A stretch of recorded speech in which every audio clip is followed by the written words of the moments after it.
নমস্কার, আমাদের YouTube channel গালভরা গপ্পে আপনাদের স্বাগত। বাংলা সাহিত্যের বিভিন্ন সময় সাহিত্যিকদের রচনা দিয়ে সাজানো আমাদের এই চ্যানেল। আজ আমাদের নিবেদন লেখক সৈয়দ মুস্তাফা সিরাজের লেখা মজার গল্প দাড়ি বাবাদের কবলে। শুনতে থাকুন গল্পটি। কেমন লাগলো জানাবেন কমেন্ট করে। ভালো লাগলে লাইক করবেন, শেয়ার করবেন বন্ধুদের সাথে, আর চ্যানেলটা সাবস্ক্রাইব করতে ভুলবেন না। তাকে বড়রা বলতেন তোতা মিয়া, আমরা ছোটরা বলতুম তোতা মামা। কেউ কেউ তাকে বলতেন জাহাজি তোতা, কারণ তোতা মামা ছিলেন জাহাজের নাবিক।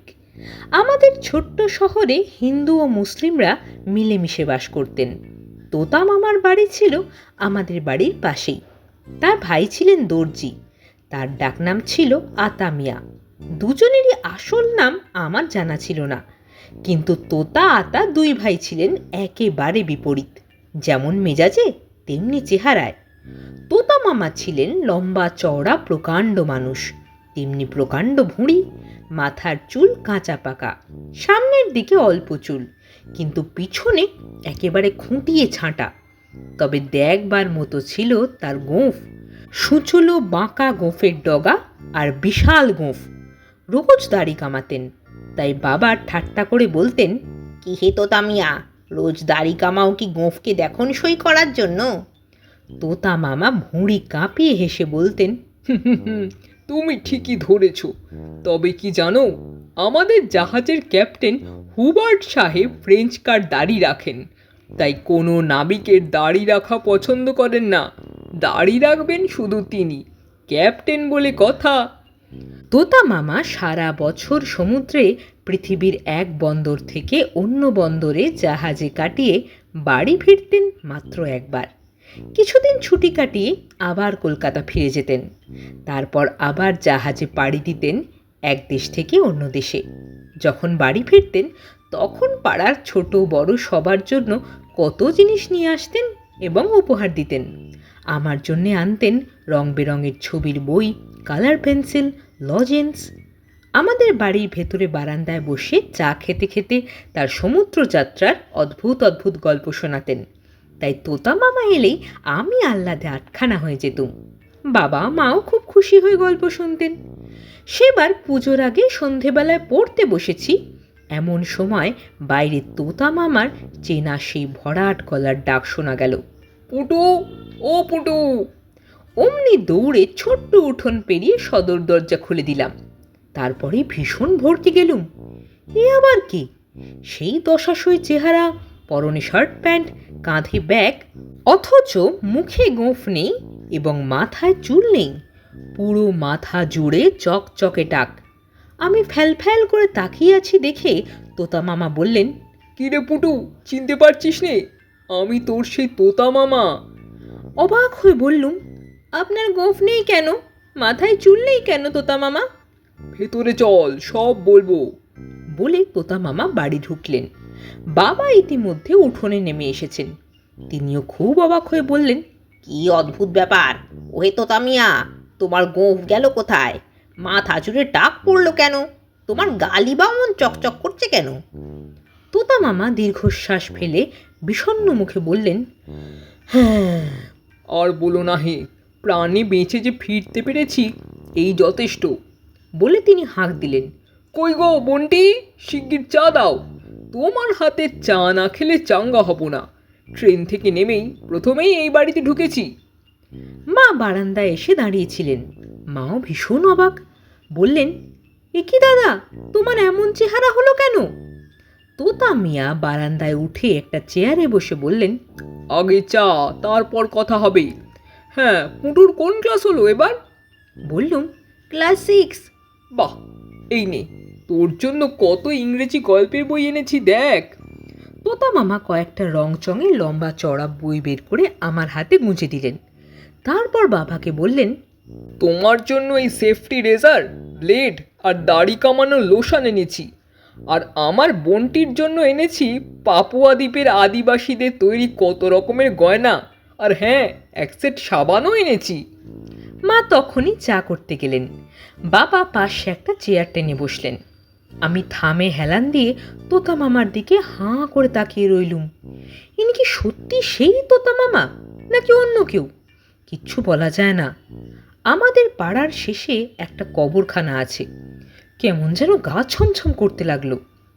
বাবা বললেন, দেখো ভাই তোতা, তোমার সেফটি রেজার ব্লেড আর এই লোশান দিয়ে দাড়ি কামিয়ে আমার অবস্থা আবার তোমার মতো হবে না তো? তোতা মামা একটু হেসে বললেন, আরে না না, ওগুলো খাঁটি অস্ট্রেলিয়ায় তৈরি। ওসবের সঙ্গে আমার গোঁফ হারানো বা মাথা জুড়ে টাক গজানোর কোনো সম্পর্ক নেই। মা শিগগিরই চা এনে দিয়ে মোড়ায় বসে উপহারগুলো দেখতে থাকলেন। আমি বললুম, এবার বলুন না তোতা মামা, আপনার গোফের কি হলো? মাথায় অমন টাক পড়লো কেন? তোতা মামা আস্তে সুস্থে চা খাবার পর বললেন, সে এক সাংঘাতিক ঘটনা। তোমরা বললে বিশ্বাস করবে না, কিন্তু যা বলছি তা কত সত্যি আমি জানি। আমার অবস্থা এমন কেন হলো এবার শোনো। তোতা মামা বলতে শুরু করলেন তার গোঁফ হারানো আর টাক গজানো রোমাঞ্চকর কাহিনী। আমাদের জাহাজটা যাত্রীবাহী নয়, মালবাহী ছোট জাহাজ। পৃথিবীর এক বন্দর থেকে অন্য বন্দরে নানা কোম্পানির নানা রকম জিনিস পৌঁছে দেয়। জাহাজটার মালিক এক ব্রিটিশ কোম্পানি। জাহাজের নাম ভিক্টরি। গত বছর নভেম্বরে কলকাতা থেকে হংকংয়ে মাল পৌঁছে দিয়ে আবার সেখান থেকে মাল বোঝাই করে জাপানের হোক্কাইডো দ্বীপের কাহিরা বন্দরে পৌঁছেছিল। কাহিরা থেকে ডিসেম্বরের শেষাশেষি আমাদের জাহাজ রওনা হয়েছিল অস্ট্রেলিয়ার ব্রিসবেন বন্দরের দিকে। প্রশান্ত মহাসাগরের যে অঞ্চল দিয়ে আমরা ভেসে যাচ্ছিলুম তাকে পলিনেশিয়া বলা হয়। জাহাজের গতি দক্ষিণে, বাঁ দিকে পাপুয়া এবং নিউজিল্যান্ড, ডান দিকে অস্ট্রেলিয়া। ওখানে প্রশান্ত মহাসাগর তত চওড়া নয়। জানুয়ারি মাস, কিন্তু দক্ষিণ গোলার্ধে তখন গ্রীষ্মকাল শুরু হয়েছে। উত্তর গোলার্ধে যখন শীত, দক্ষিণ গোলার্ধে তখন গ্রীষ্ম। বেশ যাচ্ছিলুম, হঠাৎ এক রাত্রে শুরু হয়ে গেল তুমুল ঝড় বৃষ্টি। ঝড়ের গতিও দক্ষিণে, কিন্তু সেই ঝড় এমন সাংঘাতিক যে আমাদের ছোট জাহাজটার অবস্থা হলো শোচনীয়। গতি নিয়ন্ত্রণ করার যে যন্ত্রটা তার নাম রেডার, আমরা নাবিকরা বলি র্যাডার। পাপুয়ার পাশ ঘেঁষে যাওয়া বিপজ্জনক, কারণ সমুদ্রের তলায় ওখানে কয়েকটা ডুবো পাহাড়। কিন্তু ঝড়ের দাপটে র্যাডার অকেজো হয়ে গিয়েছিল।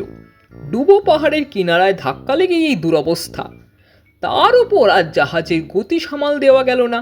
র্যাডার নৌকোর হালের কাজ করে, হাল ভাঙলে নৌকোর কি অবস্থা হয় ভাবো। ক্যাপ্টেন হুবার্ট বেতারে SOS অর্থাৎ বিপদ সংকেত পাঠাতে শুরু করেছিলেন, কিন্তু আশ্চর্য ব্যাপার, কোনো বন্দর থেকেই সাড়া পাচ্ছিলেন না। অবশেষে ঝড় যখন থামলো তখন বিপদের ওপর বিপদ। অগভীর সমুদ্রের তলায় জাহাজ গেল আটকে, ইঞ্জিনও গেল বিগড়ে, কারণ জাহাজের প্রপেলার সমুদ্রতলে চড়ার ধাক্কায় বেঁকে চুড়ে গেছিল। জলের গভীরতা মেপে আমরা প্রমাদ গুনলুম, মাত্র 20 ফুট গভীরতা সেখানে। ছোট জাহাজ হলেও 200 টন মাল তো ভর্তি। ক্যাপ্টেন হুবার্ট অক্ষাংশ দ্রাঘিমাংশ হিসেব করছিলেন কম্পাস যন্ত্রে। তাঁর কেবিন থেকে বেরিয়ে জাহাজের মেরিন ইঞ্জিনিয়ার, অফিসার আর নাবিকদের ডেকে তিনি বললেন, আমরা বিপন্ন, কারণ আমরা এসে পড়েছি সলোমন দ্বীপপুঞ্জের কাছে। অক্ষাংশ 10 ডিগ্রি এবং দ্রাঘিমাংশ 160 ডিগ্রি থেকে সামান্য দূরে। আমার দৃঢ় বিশ্বাস, এই অগভীর সমুদ্রের পূর্বে এবং খুব কাছাকাছি যে দ্বীপটা আছে তার নাম ডেভিলস আইল্যান্ড, অর্থাৎ কিনা শয়তানের দ্বীপ। আমরা চমকে উঠেছিলুম, কারণ নাবিক জীবনে ওই জনহীন দ্বীপ সম্পর্কে অনেক ভুতুড়ে গল্প শুনেছি। ততক্ষণে ভোর হয়ে গেছে। ক্যাপ্টেন হুবার্ট দূরবীনে দেখে নিয়ে বললেন, হ্যাঁ, আমাদের বাঁদিকে 1 মাইল দূরে একটা ছোট্ট দ্বীপ দেখতে পাচ্ছি। ওইটাই যে শয়তানের দ্বীপ তাতে আমার বিন্দু মাত্র সন্দেহ নেই। কিছুক্ষণ পরে দিনের আলো ফুটে উঠল। খালি চোখে দ্বীপটা দেখতে পেলুম। নাবিকদের মধ্যে বব নামে এক মার্কিন যুবক আর পরেশ রায় নামে এক বাঙালি যুবক আমার খুব ঘনিষ্ঠ ছিল। পুটুর মতোই কেন জানি না পরেশ আমাকে বলতো তোতা মামা, আর বব বলতো আঙ্কেল টোটা। তো ববের কাছে ছিল বাইনোকুলার। সে বাইনোকুলারে দ্বীপটা দেখতে দেখতে বলল, শুধু জঙ্গল দেখতে পাচ্ছি আঙ্কেল টোটা, গাছগুলোর চেহারা ভারী অদ্ভুত। তলায় ফার্নের ঝোপ আছে অবশ্য, একটা পাহাড়ও দেখতে পাচ্ছি। পাহাড় থেকে জলপ্রপাত নেমে গেছে মনে হচ্ছে, কিন্তু কোনো জনমানব দূরের কথা, কোনো প্রাণী, এমনকি কোনো পাখি পর্যন্ত নেই। আশ্চর্য তো। ববের কাছ থেকে বাইনোকুলার নিয়ে আমিও খুঁটিয়ে দেখে বললুম, বব ঠিকই বলেছে। দ্বীপের গাছগুলোর মতো ওই রকম আজব গাছ কখনো দেখিনি। গাছগুলো যেন জ্যান্ত হয়ে কটমট করে আমাদের দিকে তাকিয়ে আছে। পরেশও আমার কাছ থেকে বাইনোকুলারটা নিয়ে দ্বীপটা দেখতে থাকলো। তোতা মামা শ্বাস ছেড়ে চুপ করলেন। বাবা বললেন, তারপর তারপর কি হলো বলো। তোতা মামা একটু চুপ করে থাকার পর বললেন, সবচেয়ে অদ্ভুত ব্যাপার, শেষে বেতার যন্ত্রটাও গেল বিক্রি। এখন আমাদের একমাত্র ভরসা যদি দূরে কোথাও কোনো জাহাজ বা মাছ ধরা ট্রলারের দেখা পাওয়া যায়। মাছ ধরা ট্রলার এই অগভীর সমুদ্রে মাছ ধরতে আসে শুনেছিলুম, কিন্তু কোথায় কি। 7 দিন 7 রাত্রি কেটে গেল, খাদ্যের ভাণ্ডার ফুরিয়ে আসছিল। রেশন করে এক টুকরো পাউরুটি আর একটুখানি জল খেয়ে কাটাচ্ছিলুম। অবশ্য নাবিকদের কাছে মাছ ধরা ছিপ ছিল। সমুদ্রের মাছ কোনটা খাওয়া যায়, কোনটা বিষাক্ত বা অখাদ্য আমরা জানি। সেই মাছ পুড়িয়ে খেয়ে পেট ভরাচ্ছিলুম বটে, কিন্তু পানীয় জল। শেষে এমন অবস্থা হলো, জলের অভাবে আমরা কাতর হয়ে পড়লুম। তখন আমি মরিয়া হয়ে ক্যাপ্টেন সাহেবকে বললুম, স্যার, শয়তানের দ্বীপে একটা পাহাড়ে জলপ্রপাত বা ঝর্ণা যাই হোক তা আমরা দেখতে পেয়েছি। আপনি যদি অনুমতি দেন তাহলে আমি শয়তানের তোয়াক্কা না করে ওই দ্বীপ থেকে পানীয় জল আনতে পারি। ক্যাপ্টেন বললেন, তোমার মাথা খারাপ হয়েছে টোটা। ওই দ্বীপে যারা যায় শুনেছি তারা জ্যান্ত ফিরে আসে না। তাই শুনে বব বলল, আঙ্কেল টোটার সঙ্গে আমিও যেতে রাজি। পরেশও বলল, আমিও যাব। রবারের ভেলায় প্লাস্টিকের পাত্রে প্রচুর জল ভরে আনবো। 2 ভাগ্নের সাহসী হয়ে বললুম, ক্যাপ্টেন সাহেব, আমাদের যেতে অনুমতি দিন। আমাদের চাই শুধু 3টে আগ্নেয়াস্ত্র। ক্যাপ্টেন একটু ভাবনা চিন্তা করে বললেন, এই অগভীর সমুদ্রে বহু দ্বীপ থেকে আদিবাসীরা মাছ ধরতে এসে আমাদের জাহাজ দেখতে পাবে। তখন তারা আমাদের আক্রমণ করতে পারে। তাই আমি তোমাদের রাইফেল বা রিভলভার দিতে পারবো না, বরঞ্চ 2টো শটগান আর 2-4টে করে কার্তুজ দিতে পারি। ক্যাপ্টেনের কথায় যুক্তি ছিল। তো বব আর আমি শটগান 2টো নিলুম। পরেশ নিল ছোপ জঙ্গল কাটা একটা ভোজালি জাতীয় ছোট্ট ধারালো দা।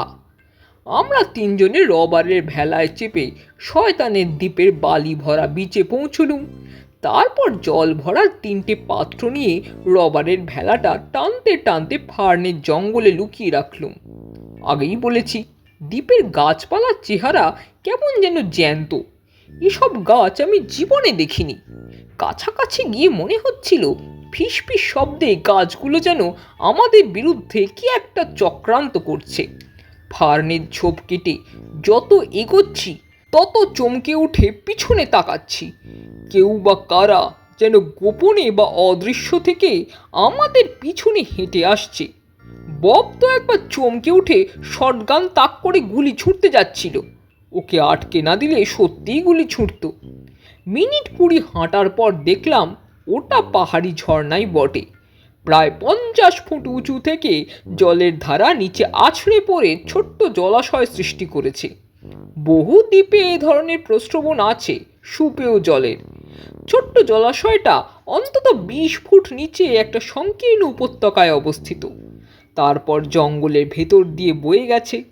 ঝোপ কেটে আমরা নামতে যাচ্ছি, হঠাৎ এক অদ্ভুত বেজায় উদ্ভুটে দৃশ্য দেখতে পেয়ে 3 জনে গুঁড়ি মেরে বসে পড়লুম। ঝর্ণা যেখানে আছড়ে পড়ছে তার পাশে একটা চওড়া কালো সমতল পাথর। সেই পাথরের ওপর দাঁড়িয়ে আছে 4টে প্রাণী। কিরকম প্রাণী বলি? ফুট 4 উঁচু। তাদের সাদা গোঁফ দাড়ি বুক ঢেকে পায়ের তলায় পৌঁছেছে। তাদের মাথার সাদা চুলও পিঠ ঢেকে পায়ের পেছনে মাটি ছুঁয়েছে। শুধু মুখের ওপরটা আর 2টো লিকলিকে হাত দেখা যাচ্ছে কাঁধ থেকে। রং বেজায় কালো, চোখগুলো যেন জ্বলছে। ওরা কতকটা মানুষের মতো, অথচ মানুষ নয়। আমরা হতভম্ব হয়ে বসে আছি, কি করা উচিত ভেবে পাচ্ছি না। একটু পরে 4টে প্রাণী ঝুপঝুপ করে জলাশয়ে ঝাঁপ দিল, সাঁতার কাটলো কিছুক্ষণ, তারপর পাথরটাতে উঠে শরীর নাড়া দিয়ে জল ঝেড়ে ফেলে রোদে বসলো। মনে হলো ওরা চুলদারি শুকিয়ে নিচ্ছে। পরেশ ফিসফিস করে বলল, তোতা মামা, মনে হচ্ছে এরাই সেই বালখিল্য মুনি। মহাভারতে এদের কথা পড়েছি। ব্রহ্মার পুত্র ছিলেন ক্রতু, ক্রতুর পুত্র ছিলেন এই বালখিল্য মুনিরা। শুধু একটা কথা মিলছে না, বালখিল্য মুনিদের সাইজ ছিল 1 আঙুল লম্বা। পরেশ আমায় বাংলায় কথাগুলো বলছিল, তাই বব চটে গিয়ে জানতে চাইল কি বলছে পরেশ। তখন পরেশ তাকে কথাগুলো যথাসাধ্য ইংরেজিতে বুঝিয়ে দিল।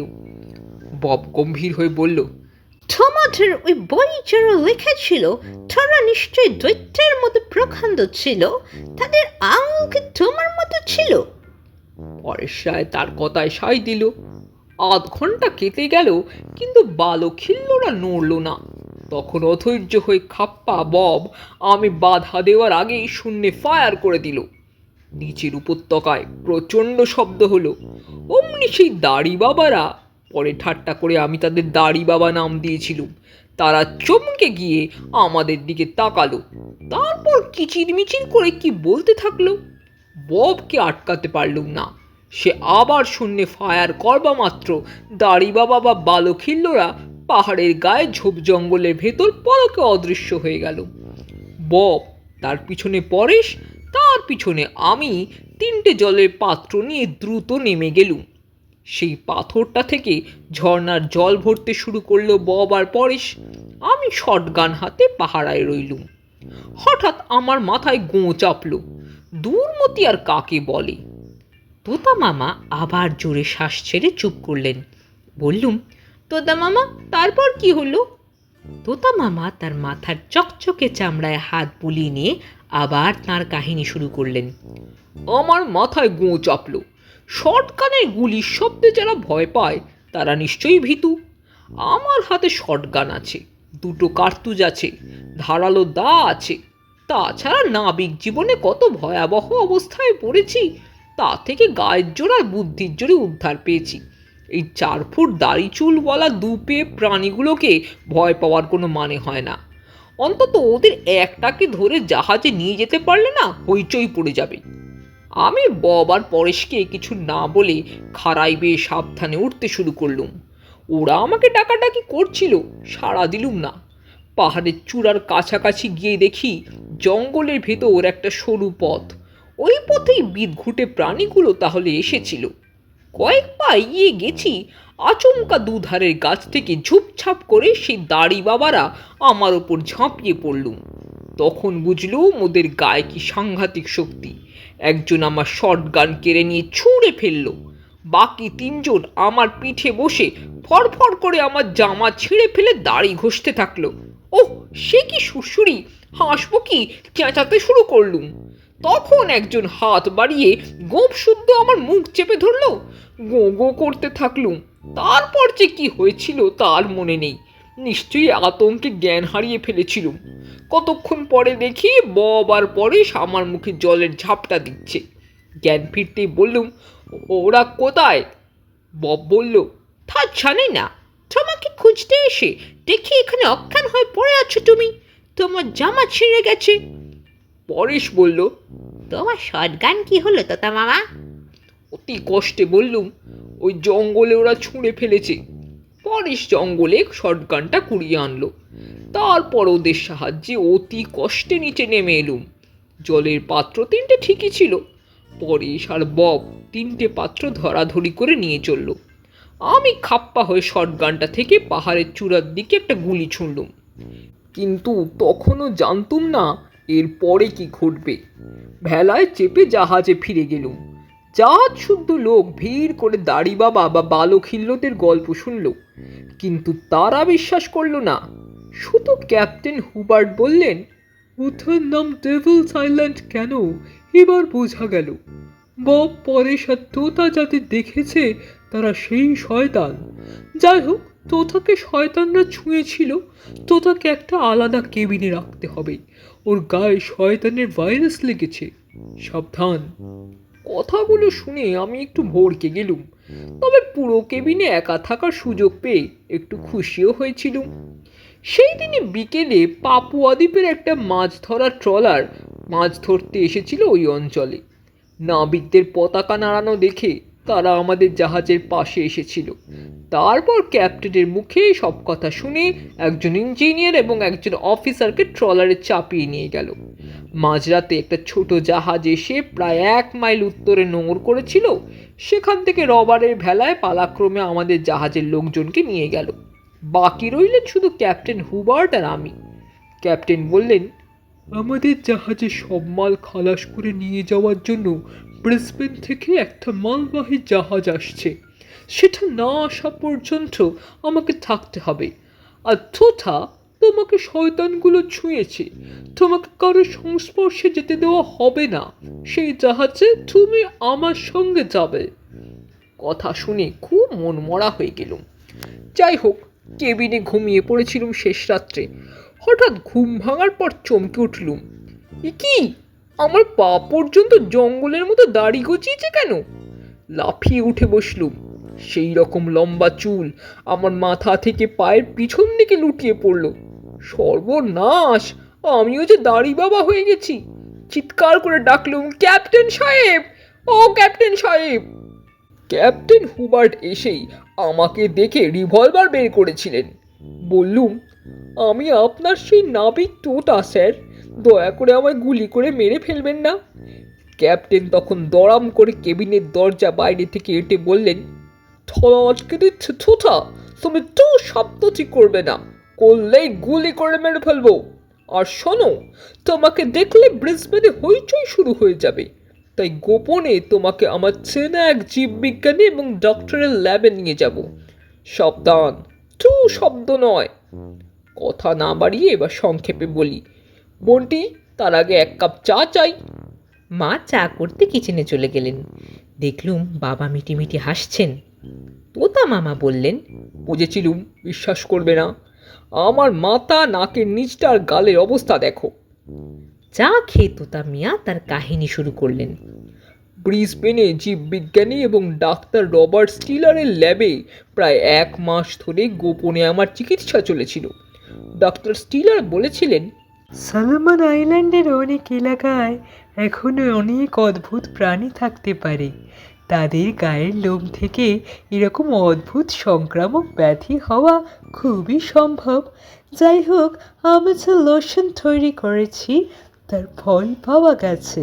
তবে নাবিক বেচারা দুর্ভাগ্য, ওর চুল আর গজাবে না, দাড়ি গোঁফও গজাবে না, এর শরীরে আর লোম পর্যন্ত গজাবে না।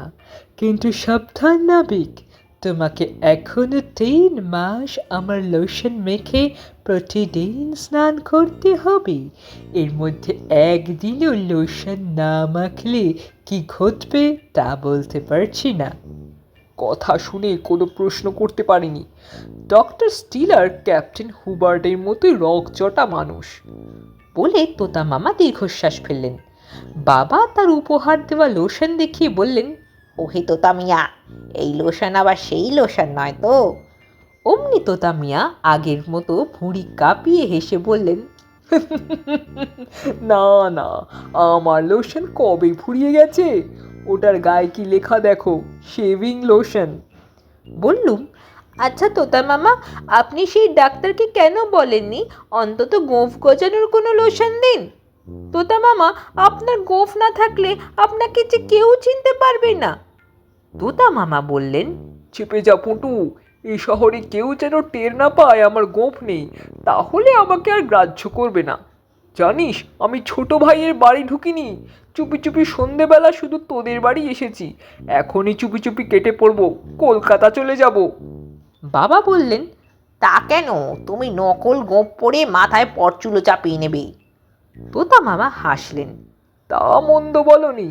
কলকাতা গিয়ে চিতপুর থেকে যাত্রা থিয়েটারের দোকানে গোঁপ পরচুলো কিনে নিয়ে আসবো বরং। ইস, এই সামান্য বুদ্ধিটা মাথায় যে কেন আসেনি। আসলে পুঁটুকে বইগুলো দেওয়ার জন্য আমার তর্স হয়েছিল না। হ্যাঁ, আসলে সেই দাড়ি বাবারা শয়তানগুলো আমার সব বুদ্ধিশুদ্ধি শেষ করে দিয়েছে। বলে তোতা মিয়া ব্যাগ থেকে টুপি বের করে মাথায় চাপিয়ে তক্ষুনি বেরিয়ে গেলেন। একটু পরিশিষ্ট আছে, তোতা মামা সত্যি নকল গোঁফ আর পরচুলো পরে ফিরে এসেছিলেন। আমি, বাবা, মা কেউই রটিয়ে দিননি ব্যাপারটা, বরং খুশি হয়েছিলুম। সেই পেল্লায় গোঁফ ছাড়া কি তোতা মামা আর তোতা মামা থাকেন? সুকুমার রায় পদ্যে পড়েছিলুম না, গোঁফের আমি গোঁফের তুমি, গোঁফ দিয়ে যায় চেনা। শুনছিলেন লেখক সৈয়দ মুস্তাফা সিরাজের লেখা গল্প দাড়ি বাবাদের কবলে। কেমন লাগলো গল্পটি জানাবেন কমেন্ট করে। ভালো লাগলে লাইক করবেন, শেয়ার করবেন বন্ধুদের সাথে, আর চ্যানেলটা সাবস্ক্রাইব করতে ভুলবেন না। তাহলে অপেক্ষা থাক পরবর্তী গল্পের জন্য।